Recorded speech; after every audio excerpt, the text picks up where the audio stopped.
Drama की शुरुआत होती है एक आवाज के साथ जहां हमें बताया जाता है कि जिन्नों की उत्पत्ति कब हुई। गॉड ने जिन्नों को थर्सडे के दिन बनाया, जिनके अपार शक्ति और सामर्थ्य दिया गया, लेकिन इतने पावर के साथ उनको घमंड होने लगा और इतना बढ़ गया कि वो खुद को गॉड से ऊपर मानने लगे। फिर भगवान ने फरिश्ते भेजे और एक भयानक युद्ध हुआ जिन्नों और फरिश्तों के बीच, जो लगभग 300 साल चला, जिसने लगभग सारे जीनी मारे गए, लेकिन कुछ जीनी बच गए क्योंकि वो युद्ध में गए ही नहीं बल्कि अपने चिराग में ही छिपे रहे। आखिरकार जब यह युद्ध खत्म हुआ तो भगवान ने नए टाइप के जिन्नों को बनाने का सोचा, यानी कि इंसान बनाए, और कहा कि सभी जीनी और फरिश्ते इंसानों के आगे सर झुकाएंगे। किसी को इससे कोई आपत्ति नहीं थी, केवल एक को छोड़ के। उसे लगता था कि एक मिट्टी से बने इंसान के आगे वो कैसे झुक सकता है। भगवान ने उसे नर्क में भेज दिया, लेकिन जीनी ने कहा मैं अपना ये स्वरूप टीबी एक्सेप्ट करूंगा, जब मुझे मौका मिलेगा इंसानों को लालच देकर नर्क में लाएगा, क्योंकि उसका मानना था कि इंसान बहुत लालची किस्म के प्राणी है जो अपनों को भी धोखा देने से पीछे नहीं हटते। भगवान ने उसकी ये शर्त मान ली, मगर साथ में ये भी कहा कि अगर तुम्हें कोई नेक दिल इंसान मिला तो मैं तुम्हें नर्क से भी बदतर जगह पर भेज दूंगा। अब यहीं से शुरू हुई जिन्न की असली कहानी, यानी 3 विश पूरी करने वाली। फिर जिन धरती पे आया और कभी चिराग या किसी अंगूठी में रहने लगा, और जो भी उसे आजाद करता वो उसकी इच्छाएं पूरी करता, जैसे उसने इंसानों के बारे में सोचा था। अब तक उसे वैसे ही इंसान मिले, यानी लालची, खुदगर्ज और धोखेबाज। लेकिन फिर उसे एक ऐसी बच्ची मिली जिसने मरते हुए भी अपनी सभी इच्छाएं दूसरों की भलाई के लिए मांगी, जिससे जीनी को भगवान की सजा दी और उसका चिराग धरती में समा गया। लेकिन फिर भी उसने हार नहीं मानी। उसने कसम खाई कि अगर मैं दोबारा इस चिराग से आजाद हुआ तो मैं तुम्हें ढूंढूंगा और साबित करूंगा कि तुम भी लालची, धोखेबाज और स्वार्थी हो। मैं एक मिट्टी से बने इंसान के सामने झुक नहीं सकता। वो सदियों से उसी चिराग में पड़ा रहा, इंतजार में कि कब उसे कोई आजाद करेगा। फिर हम देखते हैं हमारी फीमेल लीड यंग को, जो एक ऐसी लड़की है जिसकी सबसे बड़ी समस्या है कि उसके अंदर कोई भावना जैसे बची ही नहीं। ठंडी,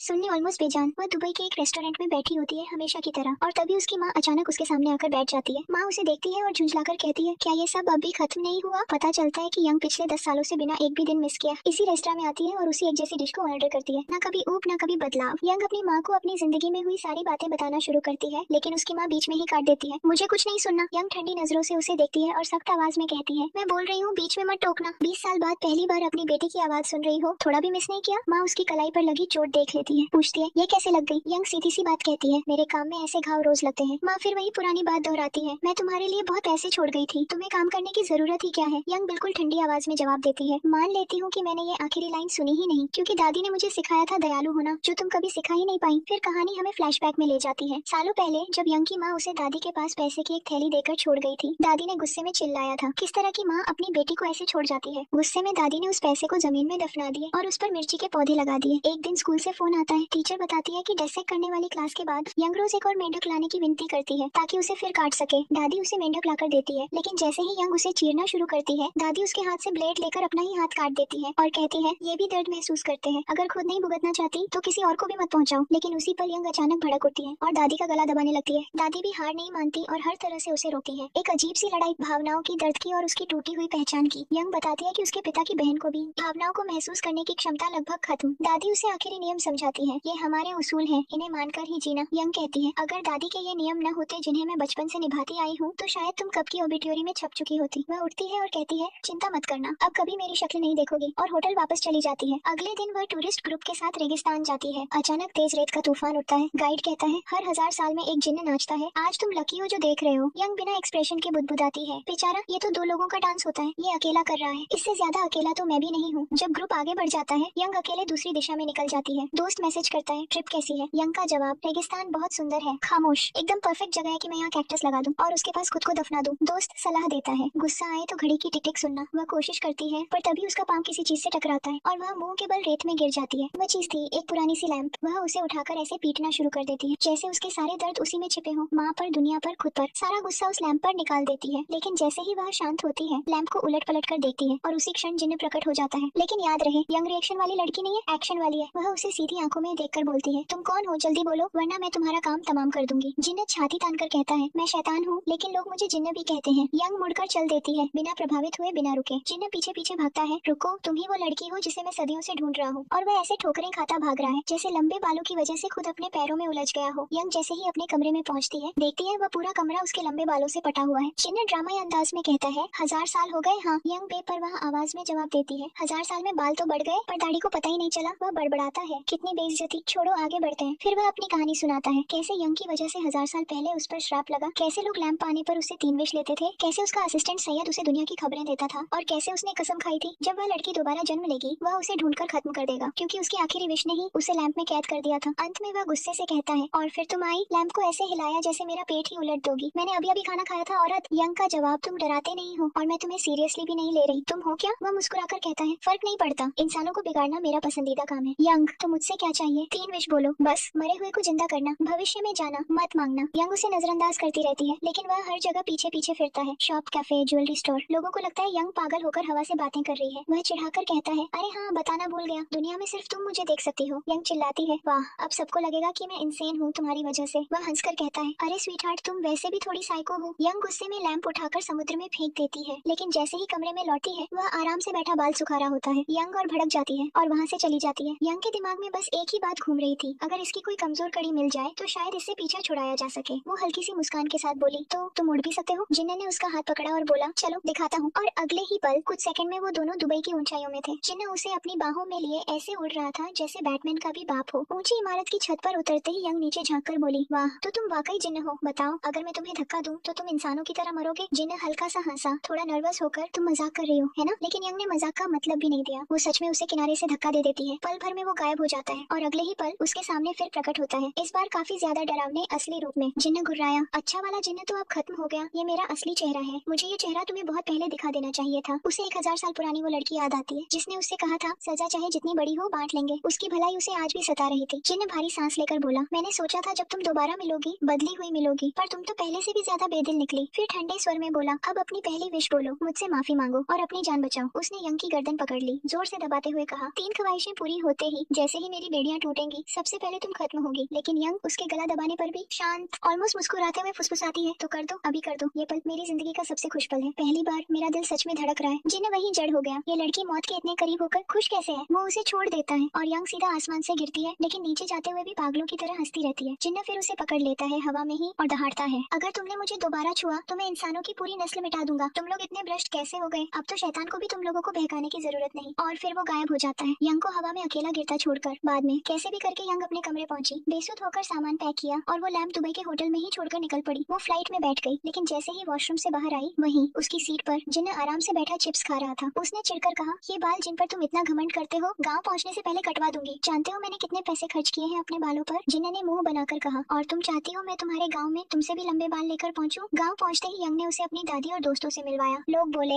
अरे वाह, तुम शादी कराई? यंग हड़बड़ाकर हंस पड़ी, नहीं, ये बस मेरा रूममेट है, सुवेनियर जैसा। जिन्न पीछे खड़ा अजीब सी मुस्कान देता रहा। उसका नाम पूछने पर उसने कोई अजीब सा भूतपूर्व जमाने वाला नाम बता दिया। यंग तुरंत उसे घसीटकर गैरेज ले गई और डांटने लगी। तभी दादी अंदर आई, हाथ में एक्स देखकर बोली, अच्छा, आज किसे मारने का प्लान है? हमारे रूल्स भूल गई? जिन्न तुरंत गायब हो गया और यंग खुद से ही बात करती रह गई। यंग का गुस्सा बढ़ने लगा तो दादी ने वही पुराना तरीका अपनाया, घड़ी की टिक टिक सुनाते हुए उसे शांत करना। फिर फ्लैशबैक, कैसे दादी ने उसे बताया था, तुम्हारे माँ बाप और भाई बहन अब नहीं आएंगे, वो चले गए हैं। यंग के पैर पटकने, रोने, चिल्लाने पर दादी ने उसे 60 सेकंड काउंट करवाए और शूज में पत्थर डलवाए ताकि उसे दर्द याद रहे और कभी दूसरों को दर्द देने का मन न करे। यंग चिढ़कर बोली, दादी आप बहुत बोलती हो, मुझे समझ नहीं आता कि आपसे छुटकारा कैसे पाऊं। दादी मुस्कुराई, अच्छे से पढ़ाई कर, नौकरी कर, खुद का घर ले, फिर मैं तेरे रास्ते से हट जाऊंगी। और वही दिन से यंग पढ़ाई में टूट पड़ी, टॉप ग्रेजुएट बनी और अपना मैकेनिक वर्कशॉप खोला। आगे दादी ने जिन्न को कॉर्नर करके पढ़ाई लिखाई पूछी। जिन्न कुछ समझा ही नहीं और भाग निकला। अगले दिन कुछ गाँव वाले फुसफुसाए, ये लड़की साइको है। यंग ने गाड़ी रोकी और बोली, साइको नहीं, एंटी सोशल पर्सनालिटी डिसऑर्डर। दादी बोली, हमने बहुत मेहनत से इसे पाला है, ये किसी को चोट नहीं पहुंचाती, रूल्स में रहती है। जिन्न पास खड़ा हंस पड़ा, पूरे गांव ने मिलकर इसे पाला। एक बूढ़ी औरत ने बताया, जब भी ये कोई तेज चीज उठाती या किसी जानवर को चोट पहुंचाने लगती, हम उससे वो चीज छीन लेते थे और इसकी एनर्जी दूसरी जगह निकाला देते थे। फिर जिन्न को सड़क पर वीडियो गेम कंसोल मिला, उसे खेलते ही एडिक्शन हुआ। पूरा दिन एक बच्चे से हारता रहा। पैसे खत्म होने पर वो यंग से पैसे मांगने आया। यंग ने गुस्से में मना कर दिया। उस रात जिन्न ने गाड़ी के सामने आकर रास्ता रोका और बोला, इतना ओवर रेट क्यों कर रही हो, मैंने बस उधार मांगा था। यंग ने बिना सोचे गाड़ी चढ़ा दी। जिन्न कराहता हुआ बोला, मैं तो बस खेलना चाहता था। फिर वो अपने असिस्टेंट सैयद के पास गया। सैयद ने उसे पैसे दिए, सीधे रास्ते पर रहो बेटा। लेकिन जिन्न तो यंग की मेंटल इंस्टेबिलिटी देखने निकल पड़ा। लोगों ने उसे बताया, ये लड़की इंसान नहीं, करप्शन का चलता फिरता रूप है। उसने फैसला किया, अब देखता हूँ ये दूसरों की जान की कितनी परवाह करती है। वो यंग को जिम में बंद करके बोला, पूरा जिम जल जाएगा, आग पूरे शहर में फैल सकती है, सैकड़ों लोग मर सकते हैं, तुम ही बचा सकती हो। यंग ने शांति से जवाब दिया, आज अगर कोई मरेगा तो वो तुम होगे। और पीछे वाले दरवाजे से निकलकर जिन्न को पकड़कर इतना पीटा कि फायर फाइटर्स को बीच में आना पड़ा। जिन्न हाफते हुए बोला, गाइस मैं इंसान नहीं हूँ, मुझे दर्द नहीं होता। यंग ने और जोर से पीटते हुए कहा, आज तुम्हें तुम्हारे भगवान के पास भेजकर ही छोड़ूंगी। बाद में वो अपनी बेस्ट फ्रेंड मई के साथ रेस्टोरेंट में बैठी थी। तभी जिन्न पानी की मशीन से निकलकर प्रकट हुआ। यंग उस पर चिल्लाई, लेकिन वो इनविजिबल मोड में था। लोग समझे वो फिर अपने आप से बातें कर रही है। यंग उसे बाहर खींच कर लाई और एक लड़की का हेयर क्लिप उसके हाथ में पकड़ा दिया। जब इनविजिबल बनो इसे पहन लेना, कम से कम मुझे तो दिखाई दोगे। लोग पहले ही मुझे अजीब समझते हैं और बदनाम मत करो। जिन्न बोला, गुड गॉड ब्लेस यू, ये सिवेनियर अपने पास रख सकता हूँ? यंग ने आंखें घुमाई। तुम विशेष के पीछे इतने ऑब्सेस्ड क्यों हो? यंग ने उसे घूरकर पूछा। तुम मुझसे छुटकारा पाना इतना जरूरी क्यों समझते हो? जिन्न ने बिना एक सेकंड सोचे जवाब दिया, क्योंकि तुमने मुझे 1000 साल कैद रखा, तुमसे छुटकारा क्यों नहीं चाहूंगा? यंग ठंडी आवाज में बोली। सबूत है? जिन्न दहाड़ा। मैं तुम्हारे बगल में बैठा था जब तुम मेरी आंखों के सामने मिट्टी की तरह बिखर रही थी। तुम्हारी गंदी मिट्टी की खुशबू मैं कभी नहीं भूल सकता। और मेरा असिस्टेंट, उसने तुम्हारी पूरी पिछले जन्म की कहानी देखी है। यंग ने कहा, ठीक है, एक डील करते हैं। वो शांत चेहरे से बोली, मैं पहली विश इस्तेमाल करती हूँ, लेकिन एक शर्त पर। हम एक खेल खेलेंगे। अगर मैं जीत गई तो बाकी 2 विशेष आसान सी चीजों पर खर्च कर दूंगी और तुम हमेशा के लिए आजाद। उसकी शर्त, पहले 5 लोग जिनसे वो मिलेंगे, हर किसी को 3-3 विशेष मिलेंगी। अगर उनमें से ज्यादातर ने भ्रष्ट विशेष मांगी तो जिन्न जीतेगा, मतलब इंसानियत आधिकारिक रूप से बर्बाद। और ये यंग की पहली विश मानी जाएगी। जिन्न ने हेयर क्लिप लगाया और बोला, चलो शुरू करते हैं। पहला इंसान, गांव की स्टोर कर्मचारी। वो मुस्कुराकर बोली, जी सर, क्या चाहिए आज? दूसरा, यंग की पुरानी क्लासमेट जो अब बैंक में काम करती थी। जिन्न बड़बड़ाया, आज के कस्टमर्स इतने डिप्रेस्ड क्यों हैं? ऐसा लग रहा है मेरी करप्शन स्पीड बढ़ जाएगी। फिर एक कुत्ता आया। जिन्न बोला, तीसरा कस्टमर। यंग ने माथा पीट लिया, ये बोल नहीं सकता जीनियस। इसके बाद एक रेस्तरां ओनर का बेटा और एक नया विलेजर जो यूट्यूब चलाता था। यंग ने गिनकर कहा, 5 पूरे। अब तुम्हारी बारी, मैजिक शुरू करो। अगले दिन जिन्न मिस्टर सैयद से बैठकर बोला, मैं इससे हार नहीं सकता। वैसे भी ये 80 साल से ज्यादा जी नहीं पाएगी। मैं बस छुप जाऊंगा, इसके मरते ही आजाद हो जाऊंगा, मैजिक कारपेट लेकर उड़ जाऊंगा। आखिर में निकलेगा मैं अलादीन का कुसीन हूँ। फिर वो यंग की दादी के घर गया। यंग को मत बताना कि मैं आया था, बस वो सलाद बाउल दे दो। और फिर कारपेट पर उड़ गया। लेकिन उसी वक्त फाइटर जेट्स ने उसे पकड़ लिया। टीवी पर ब्रेकिंग न्यूज, कोरिया और जापान के बीच एक रहस्यमयी उड़ता ऑब्जेक्ट। यंग चिल्लाई, एक सलाद के बर्तन के लिए 2 देशों की लड़ाई करवाने चले थे और बोलते वो अकेला रहना चाहता था। फिर उसने गंभीर होकर कहा, अगर उन 5 लोगों में से किसी एक की विश दुनिया बदल दे तो मैं कैसे उसे वापस लाऊंगी? सुबह सुबह जिन्न उसे रूफटॉप पर मिला। उसने एक पंख निकाला और कहा, इस फेदर से जो भी लिखोगी सच हो जाएगा दुनिया के अंत तक। तभी बिल्डिंग ओनर आया, तुम लोग यहाँ क्या कर रहे हो? और अगले ही पल वो अजीब आदमी यंग को पकड़कर छत से फेंक देता है, लेकिन वो खुद कूद कर यंग को बचा लेता है और उसके काले पंख खुल जाते हैं। यंग ने पूछा, अगर उड़ सकते थे तो चिल्लाए क्यों? वो शर्म से बोला, नर्वस हो गया था। यंग ने मौका देखकर फेदर खींचा और भाग गई। वही फीटर असल में वही जादुई पेन था। जेनी का असिस्टेंट प्रकट हुआ, तो तुम आजाद हो गए? जिन्ना गुस्से में बोला, तुम हमेशा कहते थे लोग मैं करप्ट करता हूँ, लेकिन देखो इंसानियत 1000 साल में गायब रहा और वो खुद इस दुनिया को युद्ध और लालच से खा गए। असिस्टेंट बोला, मैं यहाँ नहीं होना चाहिए। जिन्ना दहाड़ा, बस तुम्हारी बारी भी आएगी। अब पहला कस्टमर, वही स्टोर वाली लड़की। उसका बॉस उसके साथ बहुत बुरा व्यवहार करता था। वो स्टोरेज रूम में गई और उसे एक लैंप मिला। जिन्ना सामने आया, 3 विशेष मांगो। गुस्साए हुए लड़की बोली, मुझे वेडिंग इवेंट का मैनेजर बना दो। और पफ, सच हो गया। उसने तुरंत अपने बॉस से बदला ले लिया। यंग उससे मिली। लड़की बोली, कार ऑनल बदलवाने नहीं आई? यंग ने ठंडे अंदाज में कहा, नहीं हनी, मैं इंपोर्टेड कार ले रही हूँ, मेरी चिंता मत कर। उसे बस इतना दुख हुआ, उसका वर्कशॉप एक रेगुलर कस्टमर खो चुका था। तभी उसे मई से पहली दोस्ती याद आई। स्कूल में कुछ लड़कियां मई को तंग करती थी। यंग ने सीधा धमकी दी, अगर फिर देखा तो तुम्हें वहीं जला दूंगी। और ये मजाक नहीं था, वो सच में गैसोलीन लेकर बाथरूम में घुस गई थी। उस दिन के बाद मई उसकी सबसे करीबी बन गई और उसके सपोर्ट से डेंटिस्ट भी बनी। फिर सैयद ने जिन्न को यंग की असली कहानी बताई। वो एक साथ कई काम करती है, सख्त रूटीन में जीती है, क्लिफ क्लाइंबिंग, डीप डाइविंग, सब सिर्फ इसलिए करती है ताकि एक दिन एक्सीडेंट में मर जाए, नेचुरल डेथ। वर्कशॉप में उसने कोफिन तक बना रखे थे, हर संभावना के लिए रेडी। सब कहते वो अपनी दादी के मरने का इंतजार कर रही है, फिर खुद भी चली जाएगी, बैटरी खत्म जैसी। साइड ने पूछा, अगर यंग मर गई तो तुम बदला कैसे लोगे? जिन्न बोला, मैं दादी की तबीयत की हिफाजत करूंगा, वो मरेंगी ही नहीं। फिर जब भी दादी हल्का बोले कमर में दर्द है, जिन्न दौड़कर उनका सारा काम कर देता। धीरे धीरे दादी इतनी आराम में रहने लगी कि बिल्कुल ठीक होते हुए भी बीमार बनने का नाटक करने लगी। फिर सैयद आया और बोला, यंग को कुछ याद नहीं। जिन्न भड़क गया,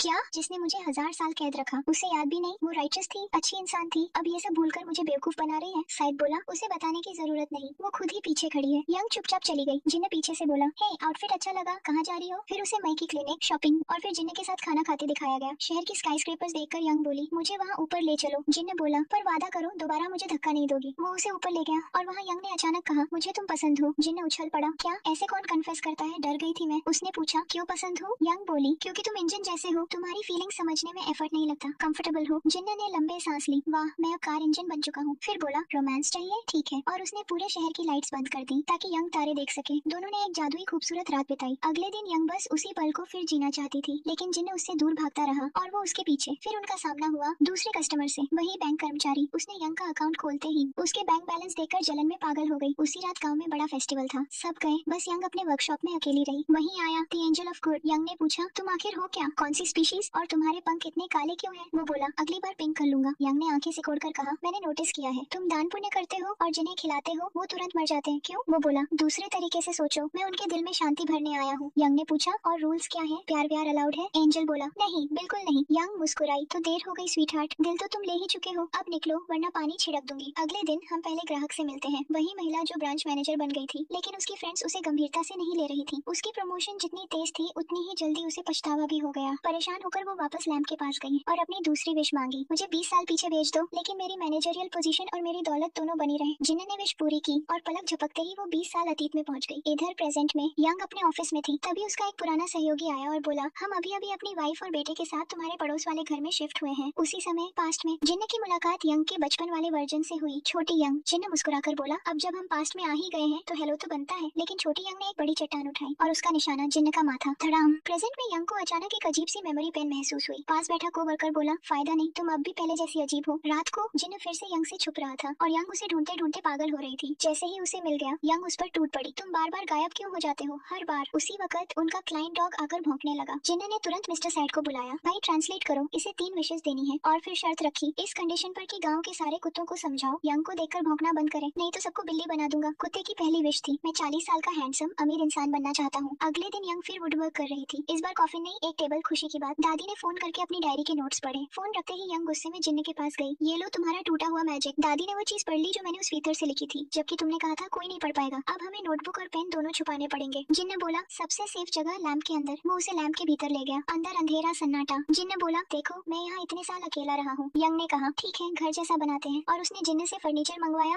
डेकोर करवाया। लैंप एक कोजी कपल हाउस जैसा लगने लगा। सफाई करते हुए अचानक वैक्यूम क्लीनर खुद चल पड़ा और लैंप के अंदर बने एक चमकते हुए गेट में गायब हो गया। जिन्न चिल्लाया, ये पोर्टल है, इसे पार किया तो 1000 साल बाद ही वापस आ पाओगी। तुम्हें उस एंजल को हराना होगा, मुझे उस पर भरोसा नहीं। फिर दोनों एक दूसरे के पीछे भागते हुए हंसने चिल्लाने लगे। पहली बार दोनों इतने खुश दिखे। बाहर दादी को लैंप से अजीब सी आवाजें आई, जैसे फर्नीचर टूट रहा हो। दोनों लगभग एक दूसरे को किस करने ही वाले थे कि तभी पड़ोसी ने दादी को आवाज लगा दी। कुछ देर बाद यंग ने दादी को रोते हुए देखा। यंग ने पड़ोसी से पूछा, दादी रो क्यों रही है? वो बोला, फारग, वो स्कल्पटर जिसने तुम्हें कार्विंग सिखाई थी वो अब नहीं रहा। यंग ने ठंडे लहजे में पूछा, तो दादी रो क्यों रही है? दादी अपने डर के बारे में बात कर रही थी। उन्हें यंग की चिंता थी। उन्हें डर था कि यंग के साथ अचानक कुछ बुरा हो सकता है। रात को यंग ने जिन्न से कहा, मेरी दादी ने डायरी में एजिंग सिम्टम्स लिखे हैं, वो सब समझ रही है, वो डरी हुई है, मैं अपनी दूसरी विश इस्तेमाल करना चाहती हूँ। जिन्न बोला, सोच समझ कर, ये बड़ी विश है। यंग बोली, मैं दादी को खो नहीं सकती, मैं चाहती हूँ वो मेरी उम्र की हो जाए। फिर से यंग। जिन्न ने कहा, अभी मत विश करो, 3 दिन रुको। यंग बोली, ठीक है 3 दिन बाद करूंगी। फिर उसने दादी से कहा, अपने दोस्तों को बताओ ट्रिप पर जा रही हो, थोड़ा एंजॉय करो। उधर पहली कस्टमर जो वापस अतीत में गई थी अपनी बेटी को कॉल कर रही थी, पर वो फोन नहीं उठा रही थी। जब वो सिटी वाले अपार्टमेंट पहुंची, वो जगह पूरी तरह बर्बाद थी, बेटी कहीं नहीं थी। आखिर बेटी का फोन आया। उसने चीख कर कहा, मैंने कॉलेज छोड़ दिया है। महिला टूट गई। उसे समझ आया, मैनेजर बनने से पहले उसका अपनी बेटी से रिश्ता अच्छा था, अब सब बर्बाद। तभी जिन्न प्रकट हुआ, तुम्हारे पास अभी एक आखिरी मौका है, तीसरी विश से सब पहले जैसा कर सकती हो। वो चीखी, नहीं इतना भी नहीं, मैं अपनी तीसरी विश यूं ही वेस्ट नहीं करूंगी। इसी दौरान यंग ने अपनी दूसरी विश एक्टिवेट की और जब दादी घर लौटी वो अपनी जवानी के पूर्ण रूप में थी। यंग दंग रह गई, दादी आप इतनी खूबसूरत थी। दादी ने मिरर देखा और शौक में बार बार बेहोश होने लगी, शायद 8 से 9 बार। यंग खड़ी रही, फेस एक्सप्रेशन, ये रोज का काम है। एंजल का असिस्टेंट अपने बॉस को रिपोर्ट दे रहा था। यंग की दूसरी विश नोबल है, सेल्फलेस है। वो लैंप के पास पहुंचा। जिन्न चिल्लाया, अरे नॉक करके आते हैं, ये लैंप भी एक पवित्र जगह है। और हमेशा की तरह एंजल को और जिन्न फिर स्मॉल फाइट्स में पड़ गए, कौन सही कौन गलत। लेकिन असली मुसीबत दादी थी, नई जवानी लेकर पूरे गांव में घूम घूम कर शॉपिंग, रैंडम चीजें खरीदना और यंग को पागल कर देना। यंग बुदबुदाई, गलती मेरी ही है, मैंने ही ये किया। उसने दादी को बैठाकर नए रूल्स समझाए, कैसे बिहेव करना है जब आपकी उम्र अचानक 18 बन जाए। उस रात एक विलेजर, उनका एक क्लाइंट, कार चलाते समय एक गैजल से टकरा गया। वो जैसे ही उसे मारने वाला था, जिन्न प्रकट हुआ, 3 विशेष है तुम्हारे पास। वो हंसकर बोला, ओह गैजल के लिए रिग्रेट हुआ। जिन्न ने गैजल को हील कर दिया। पहली विश पूरी, 2 बची, इन्हें सच में जरूरत होने पर ही इस्तेमाल करना। आदमी गुस्से से फट पड़ा, पहली विश बेकार चली गई। सुबह मिस्टर सैयद दौड़ता हुआ आया। यंग ट्रेनिंग सेंटर में अपनी दोस्त के साथ डांस कर रही है। जिन्न तुरंत वहाँ पहुंचा। दोस्त गिर गई। जिन्न मुंह से निकला, ओह माय गुडनेस, ठीक हो? तभी बैंक मैनेजर आया और अपनी कर्मचारी, वही जलन वाली औरत को बुलाया। उसने पूछा, यंग को जानती हो? औरत बोली, इतनी भी करीब नहीं। मैनेजर बोला, अजीब, वो हमारी सबसे इम्पोर्टेंट क्लाइंट्स में से है। उसकी जेलसी आसमान पर पहुंच गई। तभी जिन्न उसके सामने आया। 3 इच्छाएं बोलो। औरत ने शातिर मुस्कान दी। यंग के अकाउंट के सारे पैसे मेरे अकाउंट में ट्रांसफर कर दो। जिन्न बोला, मतलब तुम रिच बनना चाहती हो? वो बोली, नहीं, मैं चाहती हूँ उसका हर डॉलर मेरे पास आ जाए। जिन्न ने सिर पकड़ लिया, इस गाँव में सब पागल क्यों है? लेकिन विश तो विश है। उसने विश पूरी कर दी और जाकर यंग को बताया। यंग ने गहरी सांस ली, ठीक है, इस राउंड में तुम जीत गए। उसने पूछा, लैंप के अंदर जो आवर ग्लास है वो चल क्यों नहीं रहा? और जैसे ही उसने उसे छुआ, यंग की आंखों के सामने पुरानी यादों की चमक दौड़ गई। उसे समझ आ गया, जो सपना वो इतने दिनों से देख रही थी वो सपना था ही नहीं, वो असली यादें थी। अगले दिन अपनी वर्कशॉप में यंग की नई पड़ोसी आया अपने बेटे के साथ गाड़ी ठीक करवाने। वो लड़का बातूनी, थोड़ा शरारती और हल्का सा लंगड़ा कर चलता था। वो बोला, क्या आपको गोरेल नाम की प्राचीन राज्य की कहानी पता है? यंग ने माथा पकड़ लिया, कृपया कहानियां मत सुनाओ, सर दर्द है और मुझे बच्चे पसंद नहीं। उसने मिस्टर सैयद को बुलाया कि दुकान संभाल ले और खुद बाहर निकल गई। उधर लड़का वर्कशॉप में रुका रहा और उसने नोटिस किया कि उसकी परछाई किसी विशाल काले चीते जैसी दिख रही थी। इधर यंग अपनी दादी को ढूंढने गई, जो अब घर में रहती ही नहीं थी। वो उन्हें माई के साथ कैफे में हंसते बतियाते देखकर झुंझलाकर वापस लौट आई। रात को आईने के सामने खड़ी होकर घड़ी वाली झलक याद करते हुए बुदबुदाई, आखिर मैंने उस वक्त विश क्या मांगी थी? तभी उसने एंजल के असिस्टेंट को बाहर बाहर देखा। वो बाहर निकलकर बोली, क्यों आए हो? वो बोला, सुना है तुमने अपनी दूसरी विश इस्तेमाल कर ली। यंग तो नक्कर बोली, और इससे तुम्हें क्या? तुम कोई विश पुलिस हो? वो गंभीर होकर बोला, कभी सोचा है जिन्न तुम्हें खत्म क्यों करना चाहता है? यंग बोली, क्योंकि मैंने उसे लैंप में बंद किया था, इतनी सी बात। वो धीरे से झुककर बोला, तो तुम सच्चा कारण जानते ही नहीं? यंग का मन एक पल को ठिठक गया। अगर सच जानना चाहती हो तो मेरे साथ चलो, सब अपनी आंखों से देखोगी। यंग बोली, और मैं तुम पर भरोसा क्यों करूं? वो मुस्कुराया, क्योंकि जिन्न तुम्हारा दुश्मन है और मैं उसका दुश्मन हूँ। दुश्मन का दुश्मन दोस्त। यंग ने आंखें घुमाई। बकवास खत्म हो गई। उसने पास पड़े छोटे पपी को उठाया, हल्का सा उसके सिर पर मारा और बोली, अब हटो यहाँ से। उसका प्लेफुल सा थप सीधे असिस्टेंट तक पहुंचा जो मिस्टर सैयद से बात कर रहा था। वो सिर पकड़कर बोला, ओह बढ़िया, कल तो वो तूफान बनकर मेरे पीछे पड़ेगी। अगले दिन जिन्न यंग की वर्कशॉप पहुंचा, लेकिन वहाँ सरकारी अफसर खड़े थे। जांच चल रही थी। एक आदमी फुसफुसाया, स्वर्गीय सिपाहियों के चीफ ने तुम्हारी शिकायत की है। कल तुमने उन्हें समन किया था। यंग ने तंज कसा, तो अब यहाँ अपना परिचय देने आए हो? अफसर एक मिसिंग केस की तफ्तीश कर रहे थे। यंग बोली, मुझे कुछ नहीं पता, लेकिन विक्टिम की तस्वीरें मैं खींच दूंगी। उनके जाते ही उसने ड्रॉवर खोला। अंदर एक कागज का टुकड़ा था जिसमें एक सुनहरा बाल चिपका था, बिल्कुल उसी शेड का जैसा मिसिंग लड़की का था। वो उसे उसी रेस्टोरेंट वाले लड़के की गाड़ी से मिला था जो कार सर्विस कराने आया था। उधर यंग की रिजुवेनेटेड दादी मैं के साथ फिर बाहर घूम रही थी। नए कपड़े, नई स्टाइल, नया कॉन्फिडेंस। कुछ गाँव वालियों को शक होने लगा, ये नई जवान लड़की कौन है? कहीं दादी को नुकसान तो नहीं पहुंचा? आखिरकार पूरा समूह यंग के घर पर धावा बोल देता है, आरोप लगाते कि वो अपनी दादी को छुपा रही है। तभी अचानक एक फोन कॉल आता है। दूसरी तरफ दादी बोल रही थी, मैं घूमने गई हूँ बेटियों, 2-3 महीने में लौट आऊंगी। मौसम यहाँ बहुत अच्छा है। लेकिन ये दादी नहीं थी, ये जिन्न था जो उनका रूप लेकर यंग को बचाने आया था। फिर भी यंग गुस्से से फट पड़ी, क्योंकि गाँव वालों की बातें उसके दिल में बहुत चोट करती थी। उसी रात असली दादी बोली, मैं कुछ दिन गायब रहूंगी बेटी, ताकि तुम्हें मेरी वजह से कोई परेशानी न हो। दादी के जाने के बाद यंग ने जिन्न का सामना किया। गलती मेरी है जो एक नाकाम जिन्न से विश कर ली। नाकाम, ये शब्द जिन्न के दिल में कील की तरह उतर गया। वो चुप खड़ा रहा, लेकिन आंखों में तकलीफ साफ थी। इस बीच जेवलेस बैंक कर्मचारी ने फिर जिन्न को बुलाया और बोली, यंग की ट्रांसफर लिमिट बढ़ा दो, मुझे और पैसे चाहिए। लोग ने उसकी आंखें बंद कर दी थी। वो ये भी नहीं सोच पाई कि वो विश करके दुनिया की सबसे अमीर औरत बन सकती थी। उसकी हर चाह का एक ही टारगेट था, यंग। वो जिन्न को उसकी पास्ट वाली लड़की की याद दिलाती थी जिसने एक बार कहा था, मेरा दिल तुम्हारा है, और यही उसकी दूसरी विश थी। यंग बैंक पहुंची और अपने अकाउंट में लाखों जमा कर दिए। उधर जिन्न सड़क पर बैठा वीडियो गेम्स खेल रहा था। तभी वही छोटा लड़का दिखा जिसके हाथों पर चोट के निशान थे। जिन्न ने पूछा, ये मार्क्स? लड़का बोला, छोड़िए, घर की प्रॉब्लम्स है। फिर डरते डरते बोला, काश मैं बड़ा होता ताकि माँ को डिफेंड कर पाता उस आदमी से। जिन्न मुस्कुराया, ओह सही जगह आए हो, मैं सबसे टॉप विश ग्रांटर हूँ। उसने लड़के के अब्यूसिव स्टेपफादर को ढूंढ निकाला, उसे मरुस्थल में घसीट ले गया। अब तो मेरी प्रॉब्लम है, उस बच्चे से पंगा लिया, वो मेरा दोस्त है। आदमी चिल्लाया, हेल्प, कोई है? कोई मर रहा है। जिन्न बोला, मैं तो कोई आदमी नहीं देख रहा जो 12 साल के बच्चे पर हाथ उठाए, वो मर्द नहीं होता। इधर बैंक में मैनेजर ने जेलस एम्प्लॉई को बुलाया, तुम यंग के पैसे चुरा रही हो, सारे ट्रांजैक्शन तुम्हारे अकाउंट में जा रहे हैं। वो बुरी तरह घबरा गई, मैं इनोसेंट हूँ, बस आपकी तरह ही। मैनेजर बोला, चोरी की सजा नहीं दूंगा, लेकिन बेवकूफी की जरूर दूंगा। उधर यंग ताई के पास पहुंची, मुझे पास में वापस ले चलो, जैसा तुमने कहा था, मैं सच्चाई देखना चाहती हूँ। ताई ने हामी भरी और पलक झपकते ही यंग 1000 साल पीछे पहुंच गई। रेत से भरा रेगिस्तान, एक बड़ा कैरावन और उसके बीच 2 छोटे बच्चे। अचानक जंगली कुत्तों का झुंड हमला करता है। कारवा वाले फैसला करते हैं एक लंगड़ा कर चलने वाले बच्चे को बैट बनाकर फेंक दे। वो बच्चा था यंग का भाई। यंग चीख रही थी, रो रही थी, कुछ नहीं कर पा रही थी। तभी जिन्न प्रकट हुआ। ये विशेष का पल है। पहली विश क्या है? उसकी पहली विश भाई को बचाना और उसे लंबी उम्र देना। दूसरी विश सभी बच्चों को बचाना, ताकि किसी बच्चे को कभी बेट की तरह इस्तेमाल न किया जाए। ताई प्रकट हुआ, तुम्हारा इरादा अच्छा था, लेकिन तुम्हारी विशेष के कारण कई लोग मारे गए। यंग टूटकर रो पड़ी, मेरा वो मतलब नहीं था। तभी जिन्न आया और उसने उसका हाथ पकड़ लिया। यंग बोली, हम दोनों से गलती हुई है, अब हम दोनों को अपनी सजा पूरी जिंदगी भुगतनी पड़ेगी। यही उसकी आखिरी विश थी। और उसी पल जिन्न लैंप में कैद हो गया। अब दृश्य कट होता है एक यूट्यूबर पर जो अपने कमरे में बैठा बड़बड़ा रहा था, काश गाँव में कुछ इंटरेस्टिंग हो जाए, क्राइम हो, रहस्य हो, मैं वीडियो बनाऊं, वायरल हो जाऊं। जिन्न ऑनलाइन था, उसने उसकी विश पूरी कर दी। यूट्यूबर अचानक एक गुप्त जगह पहुंचा जहाँ जमीन में दबी हुई लाश थी। वो लाइव स्ट्रीम कर रहा था। पुलिस पहुंची और पूरे गाँव का शक सीधे यंग पर गया। इधर यंग की दादी सुपरमार्केट में थी जहाँ गाँव की 2 महिलाएं को बात करते देखा। वो शेल्फ के पीछे छुपकर खड़ी थी और सामने 2 औरतें किसी हत्या के बारे में फुसफुसा कर बातें कर रही थी। जरूर यंग ही होगी, गाँव में अजीब तो वही है, एक ने कहा। दूसरी ने तुरंत पलटकर कहा, बेफालतू बकवास मत करो, इंसानी शरीर गलने में 20 साल लगते हैं। तब यंग तो बच्ची थी, वो कैसे कर सकती थी? दादी यह सब सुनकर भीतर तक हिल गई। घर लौटी तो यंग से बोली, लोग क्या कहते हैं, कैसी बातें करते हैं, सब नजरअंदाज कर देना बेटी। पर यंग ने जैसे बात को हवा में उड़ाते हुए कहा, अच्छा ठीक है दादी, चलिए खाना खाते हैं, बहुत भूख लगी है, इन सब चीजों के लिए समय नहीं है। बाद में सब्जियां लेने खेत पहुंची तो वहाँ बैंक वाली वही औरत मिल गई जिसने उससे चोरी की थी। औरत ने अकड़ते हुए कहा, बैंक को फोन करके कह देना कि तुमने मुझे पैसे अपनी मर्जी से दिए थे। यंग ने बेहद शांत आवाज में कहा, लेकिन तुमने चोरी की है, बैंक फोन करेगा तो मैं सच बताऊंगी कि तुम चोर हो। औरत ने होंठ टेढ़े किए, आखिरी वाले विश से तुम्हें मरवा भी सकती हूँ। यंग की आंखों में एक ठंडा नुकीला सा सुकून चमका। अगर मैं मर गई तो मेरी सारी जायदाद दादी को मिलेगी और वो तुम्हारी जिंदगी को नर्क बना देंगी। और हाँ, विश से किसी की मौत नहीं होती, और मेरी जिंदगी तो वैसे भी तुम्हारी पूरी दुनिया का केंद्र है, इसलिए हार तुम्हारी ही है। वो हल्के हल्के मुस्कुरा दी, अपनी हारी हुई बाजी का मजा लो। उस रात यंग और जिन गाँव के सबसे ऊंचे पहाड़ पर बैठे अपने पसंदीदा शौक में खोए थे, तारों के नीचे लंबी बातें। जिन ने उसकी सख्ती को पिघला समझाने की कोशिश में नरम आवाज में कहा, अगर कभी थक जाओ तो मेरा कंधा हमेशा यही है। यंग शरारती मुस्कान के साथ बोली, ओह मुझे इसकी सख्त जरूरत पड़ेगी, और झुकते ही उसने उसे पैर से हल्का सा धक्का दिया। जिन धड़ाम से नीचे जा गिरा। इसी दौरान मी घर पहुंची और यंग की दादी को बाहर आते देखा। युवा, चमकदार, बिल्कुल नई उम्र में। मी ने घबरा कर पूछा, ओह आप यंग की दोस्त है? तभी यंग और जिन अंदर आए और मी ने शक भरी नजर डाली। एक दोस्त घर से बाहर आ रहा है और दूसरा अंदर जा रहा है, मामला क्या है? यंग हड़बड़ाकर बोली, समझाऊंगी, बस अभी नहीं। उधर वह पागल रेस्तरां मालिक का बेटा फिर जिन से टकरा गया और जबरदस्ती दूसरी विश कर बैठा 20 साल पीछे जाने की। वहाँ जाकर उसे पता चला कि जिस अपराध की पुलिस जांच कर रही है